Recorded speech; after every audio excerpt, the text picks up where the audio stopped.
आज से गीता का 5वां अध्याय प्रारंभ कर रहा हूँ। 4 अध्याय अब तक समाप्त हो चुके हैं। 5वें अध्याय का पहला श्लोक। अर्जुन उवाच।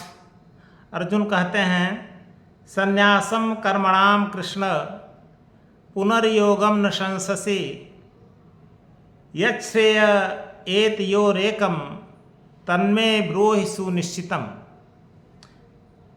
कह रहे हैं कि हे कृष्ण, आप हमको संन्यासम कर्मणाम, एक तरफ कर्मों से संन्यास लेने की बात कह रहे हैं, मतलब ज्ञान योग की बात कर रहे हैं। पुनर्योगम च शंससि, और फिर कर्मयोग की भी बात कर रहे हैं। हमें आप उपदेश दे रहे हैं। एक तरफ कभी कहते हैं ज्ञान योग की शरण में चले जाओ, और आप कभी कहते हैं कर्म योग की शरण में जाकर के कर्म योगी बन जाओ। तो कभी कर्म करने को कहते हैं और कभी कर्म को त्याग करने को कहते हैं।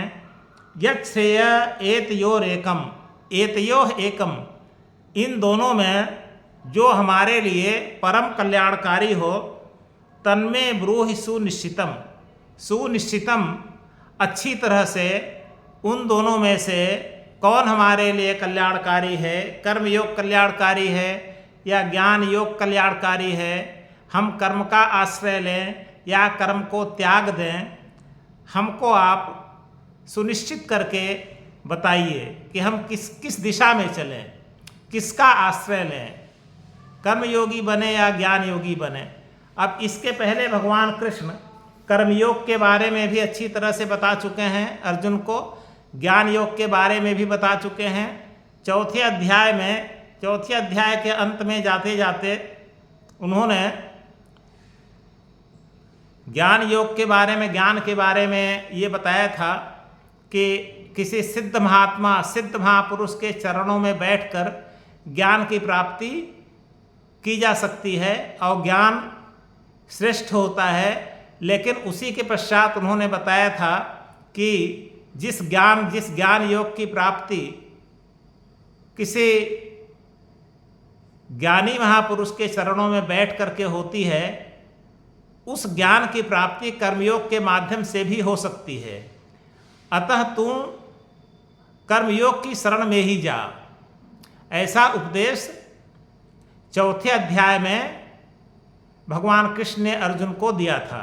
तो यह बात सत्य है। चौथे अध्याय को पढ़ने से यह पता चलता है कि वह ज्ञान योग की बात तो किए थे, ज्ञानी गुरु के चरणों में जाकर ज्ञान प्राप्त करने की बात किए थे, लेकिन वहीं पर वो फिर ये भी कह दिए थे कि तुम कर्म योगी ही बनो, निष्काम कर्म ही करो, त्याग पूर्वक, फलों के त्याग पूर्वक और ममता और कामना से रहित होकर के तुम कर्मयोगी ही बनो, और कर्म योग से ज्ञान योग अपने आप प्राप्त हो जाएगा।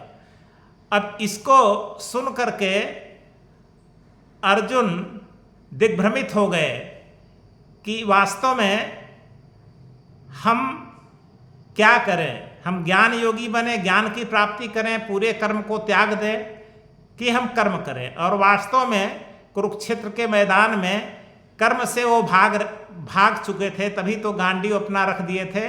और जो उनका कर्म था युद्ध करना, युद्ध को वो करना ही नहीं चाहते थे। लेकिन एक बात उसमें है, युद्ध वह करना नहीं चाहते थे, लेकिन वह निष्काम नहीं हुए थे। ऐसा नहीं है कि उन्हें कोई लोभ लालच नहीं थी। राज्य वो भी चाहते थे, धन दौलत संपत्ति वह भी चाहते थे, लेकिन उसके लिए युद्ध न करना पड़े। तो एक प्रकार से लोभ लालच आसक्ति यह सब तो अर्जुन के अंदर बना ही हुआ था। तो मुख्य समस्या थी लोभ लालच आसक्ति को समाप्त करना। जब तक लोभ लालच आसक्ति ममता ये सब समाप्त जब तक नहीं होती, तब तक अर्जुन अपने कर्म में, युद्ध के कर्म में नहीं लग पाते। इसलिए लोभ लालच आसक्ति को समाप्त करने के लिए भगवान कृष्ण इतना लंबा उपदेश दिए। और अब 5वें अध्याय में आकर के अभी तक अर्जुन अपने भ्रम को समाप्त नहीं कर सके। कि हम किधर जाएं, कर्म योग में जाएं कि ज्ञान योग में जाएं। तो पहले प्रश्न में स्पष्ट अर्जुन ने कहा कि हमको कोई एक रास्ता बताइए कि हम कर्म योग की दिशा में जाएं, कर्म योगी बने कि हम ज्ञान योगी बने, हम कर्म से संन्यास ले लें, कर्म को त्याग दें अथवा कर्म करें। अब इसका उत्तर आगे के श्लोकों में भगवान कृष्ण दिए हैं, जिनका क्रमशः हम वर्णन आगे आने वाले श्लोकों में करेंगे।